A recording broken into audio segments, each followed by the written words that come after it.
权力究竟能让人心灵扭曲成什么样？这个女人为了得到权力，把女儿当作说服权贵的工具，当自己的防火墙挡箭牌，必要时刻甚至不惜杀掉女儿。唐宁最终没能上岸，石沉大海。唐夫人正在诵读经文，开始念的是般若波罗蜜多心经，让自己保持镇定，但随后改念往生咒，超度亡魂。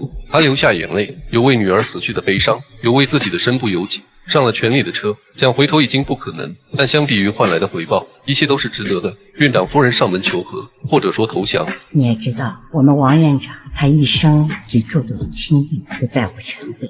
希望这一次能给社会大众一个完美的交代，行吗？院长夫人给唐夫人戴上玉镯，代表权力的交接。这样，那当然了，爱是世界上最重要的事情。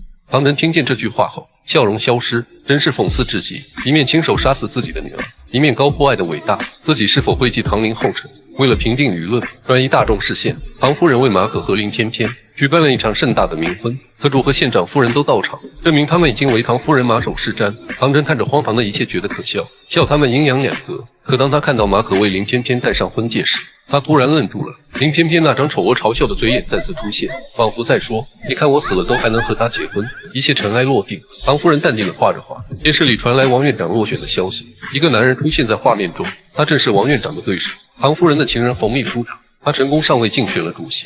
到现在我们才明白唐夫人的野心，炒地皮的巨款都不是唐夫人的终极目标，她想要的是至高无上的权力。这阵子你辛苦了，我该送你个什么？